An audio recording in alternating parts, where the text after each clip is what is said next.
Hello and welcome to Pirate News. I'm Elizabeth Reddy. And I'm Nicole Swenarton. In today's newscast, we will discuss the men's basketball and baseball teams, the women's basketball team, and your 5-day forecast. Still looking for something to do this summer? It's not too late to register for one of the many Seton Hall faculty-led summer study abroad programs. With over 20 cities throughout 16 countries to choose from, these programs offer learning experiences that bring students face-to-face with a variety of new cultures. To learn more about specific programs, visit the Registrar's office in Bailey Hall. Looking to explore South Orange? Then come out for the first annual South Orange Food Stroll and Pub Crawl on Sunday, May 15th from 5 to 8 p.m. The event will feature many restaurants and bars in town, such as Above, Ashley Marketplace, Bunny's, The Dancing Blender, Rickleton's, and Tito's Burritos. Each participating restaurant or pub will set up tasting stations inside their businesses. You can purchase a wristband in advance for $15 for adults and $5 for kids. Search South Orange Food Stroll and Pub Crawl on Facebook for more information. Seton Hall Pirate Radio recently honored 3 alumni in a ceremony on campus. The award-winning station inducted 2 new members into the WSOU Hall of Fame and bestowed its inaugural Distinguished Young Alumni Award in a ceremony that represented the broad diversity of its historic programming. Stephanie Whiteman, Birdie Wagonblast, and Bob Picozzi were honored as distinguished alumni who have made significant contributions to their profession while exemplifying the servant leadership mission through service to the university, WSOU, its students, and alumni. Don't stress if you have any last-minute questions for your finals this week. There will be a Shootopia event today from 3 to 6 p.m. in the University Center. Tutors from across campus will be available for any and all tutoring questions.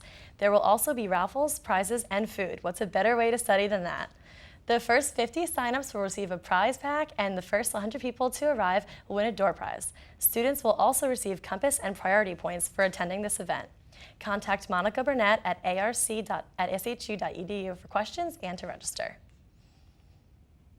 And now we'll head over to Aaron Ross with your Seton Hall Sports Update. Aaron? Thanks, Elizabeth. I'm Aaron Ross with a rundown in the year in Seton Hall athletics. It was a year with many mixed emotions. Some seasons were ones to forget, while others were memories that will last forever. In the fall, the volleyball team was looking to make the NCAA tournament for the second year in a row, with nearly an entirely new team built mainly around freshmen and sophomores. They were in many close matches, with the results not falling in their favor, leading to several heartbreaking losses. The men's and women's soccer teams definitely had seasons worth forgetting by combining for 2 wins overall. However, for the young players on the teams, they gained much-needed collegiate-level experience to learn from the hard times to convert it to success in the future of the program. The winter seasons brought back the pride in Shoe Blue. Both the men's and women's basketball teams saw great success as they both reached the NCAA tournament. For the women, it was a new look backcourt with many questions coming into the season, seeing if the new set of guards could do what the previous year's ones had accomplished. All questions were answered after they started the season 14-1 to enter conference play, where they then bounced in and out of the top 25 rankings. Third-year coach Tony Bozzella led the Pirates to another 20-win season and second straight berth into the NCAA tournament. They fell once again in the first round. The men's team was led by a starting 5 of super sophomores in what was one of the Hall's best seasons in over 20 years, nearly with winning the Big East tournament for the first time since 1993, after capturing victories over 2 top 5 teams, including the #1 overall Villanova Wildcats, who went on to win the NCAA tournament. The Pirates went on to ultimately lose in the first round of the NCAAs to a tough team in Gonzaga. The future is bright for the men's basketball team, with more and more young talent wanting to come to South Orange and join a rising young team with a ceiling as high as a potential Final Four appearance in the near future, as well as many members of the team possibly being future NBA players. The spring sports are starting to wind down, with the softball team saying goodbye to 4 seniors over the weekend in a tough series against the Big East leaders in DePaul. The baseball team has already surpassed 30 wins on the season, with many more conference games to play, and a pitching staff full of youth talents, such as Shane McCarthy, who threw the first perfect game in Seton Hall history and the 27th in NCAA history.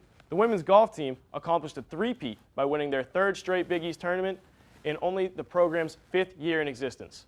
With many of the programs having young teams, the future is looking bright at the Hall. That's been a recap of your Seton Hall Athletics. I'm Aaron Ross. Now back to Liz and Nicole with more of the news you need to know. Head down to South Orange Performing Arts Center this month to check out the Inspired Minds Young Artist Exhibition. The Herb and Millie Iris Gallery celebrates the work of young artists in the Essex County area. The gallery reception is May 11th at 6 p.m. and the artwork will be on display until August. The gallery hours are Monday through Saturday, 12 to 6 p.m. If you have any questions about purchasing the artwork on display, contact Linda Beard at lindab@sopac.org. The Center for Vocation and Servant Leadership honored 42 Servant Leading Scholars at the St. Elizabeth Ann Seton Charter Day celebration. Recipients of the Servant Leadership Scholarship are expected to participate in the Servant Leader Scholars Program, including regular meetings and ongoing service for a minimum of 20 hours each semester. As a group, these students completed more than 840 hours of community service during the spring semester alone, in communities as nearby as Newark and as far away as El Salvador. And now we'll head over to Diana Pryor with your 5-day forecast. Diana? Thanks, Nicole. I'm Diana Pryor here with your 5-day forecast. Today we'll see some showers with a high of 62 and a low of 49. Make sure to bring your umbrellas and jackets with you tomorrow night because we'll be seeing some evening showers again as well, with a high of 62 and a low of 49. On Thursday, we'll see some mostly cloudy skies with a high of 65 and a low of 48.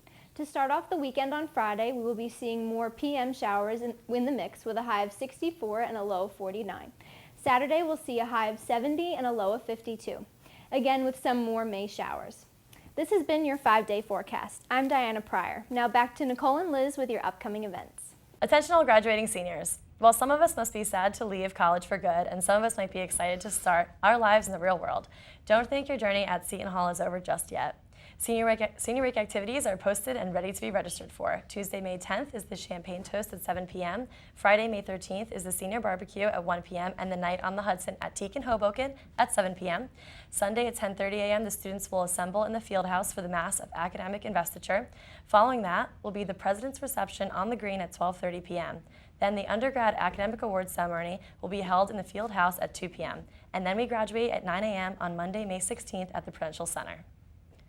With the academic year coming to an end and graduation around the corner, seniors have been instructed to pick up their caps and gowns on Wednesday, May 4th, Thursday, May 5th, or Thursday, May 10th from 10 a.m. to 5 p.m. in the Beck Rooms of the Walsh Library. The baccalaureate commencement ceremony will then be held on Monday, May 16th at 9 a.m. at the Prudential Center in Newark. For more information, please contact Kristen Kent at 973-761-9291. This concludes our broadcast of Pirate News. For the final time, I'm Nicole Swenarton. And for the final time, I'm Elizabeth Reddy. We wanted to take a minute to thank our executive producer, Catherine Cahalan, and our crew for the past 4 years. Have a great summer, Pirates. That's what we're done. Okay.